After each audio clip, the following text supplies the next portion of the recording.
Sniping in BattleBit Remastered is incredibly hard when you start out, but once you start to get it down, it's very rewarding. Today, I'm going to go through some quick tips on how to get better at sniping and hopefully improve your gameplay.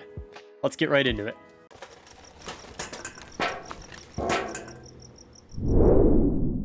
Now, the first and most important part of sniping in this game is something that unfortunately can't just be taught and can only really be learned through practice, and that's just aiming.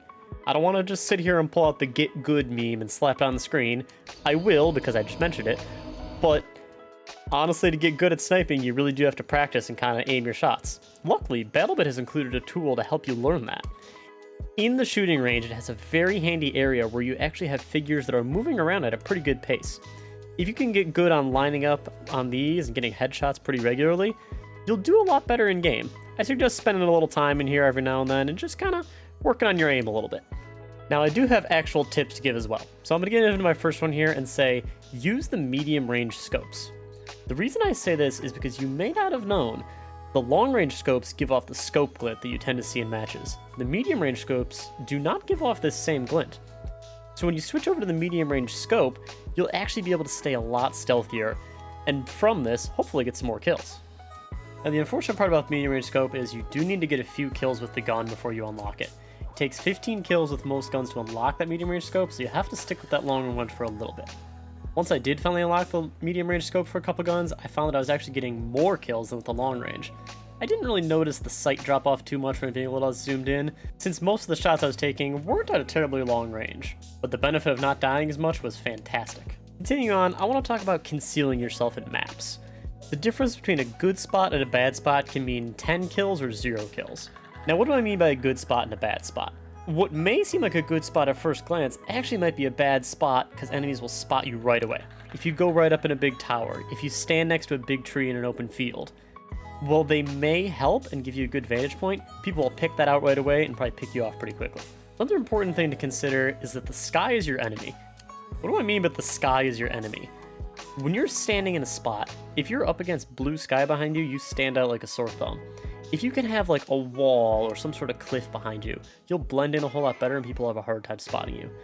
Now, where does this kind of manifest itself?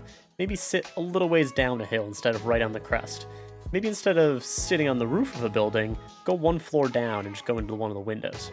It'd be a lot tougher to spot in this case. Another good thing to consider when finding a spot is, will the enemy be looking in that direction regularly? Maybe instead of finding a spot where your whole team is coming from, kind of flank around the side of the enemy on the map, and they really won't know where those shots are coming from anyway. You could probably pick off a good few people before they realize that they're actually getting shot from the side and not the front. In the chaos of battle, they may assume there's shots coming from the front when that's really not the case. Another important thing about picking your spots is knowing when to leave a spot. Now, if you're doing well in a spot and you're getting some good kills, if you die, don't go back to that exact same spot because the enemies are going to be looking there again for a sniper. Maybe go somewhere nearby that's also good, but if you go back to the same spot too many times, they're really going to dial you in and you're just going to keep walking into your death. So I think that's enough talk about where to sit. Let's talk a little bit about how to actually shoot. So you'll notice when you shoot around with the bolt action guns, it doesn't automatically reload a new round. As you get more kills with the gun, there's bolts you can put in that do automatically do that, and there's also bolts you can put in that keep you aimed in sights while you reload. These come a bit later in the game though, so I'm going to give you some tips about how to deal with that until you do unlock them. What I like to do is every time I take a shot, I just click the mouse rapidly to make sure it puts a new round in and I'm ready to go for the next shot. I can't tell you how many times I first started playing this game that I would go to take another follow-up shot on someone and I just would not have a bullet loaded in. Now let's talk about aiming a little bit.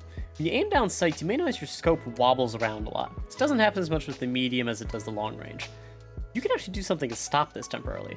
So if you hold down Z, it'll hold your breath and it'll actually steady out the scope, making it easier to take a shot. But be careful though, this bar does run out fairly quick. Alright, I want to run through quick some of the loadout options I suggest for the sniper. So there's two types of rifles that the sniper gets, the standard sniper rifles and then the designated marksman rifles. I personally am not a fan of the designated marksman rifles. While they're good in concept because they shoot a lot faster than the bolt actions, they just don't do enough damage. I never find myself getting kills with them. I suggest sticking to the sniper rifles. As I mentioned earlier in the video, but I just want to reiterate it, when you do pick a scope, I suggest going to the medium range scope. There's times when the long range scope is good. If you're sitting real far back and people are going to have a tough time shooting at you anyways, it's okay to go with the long range. These long shots are real tough to make, so you kind of have to get good first before you start doing this. I find that this medium range scope tends to do me just fine in most engagements. Moving on to gadgets, I suggest you take the Claymore. You can set this up at the base of buildings you're hiding in so that it keeps people from running up on you. The secondary gadget, I actually suggest you take the Pickaxe. Now, I suggest this so you can break holes in buildings and make new sniping spots that people wouldn't expect. People will be looking at windows. They won't be looking at the wall next to the window with a tiny little hole with only one brick missing. One secondary gadget I suggest you avoid is actually the sniper's unique gadget, the MBX 201. While it is nice to distract other people with a scope glints far away from you, unless you put it really far away, you're going to actually be drawing attention to yourself.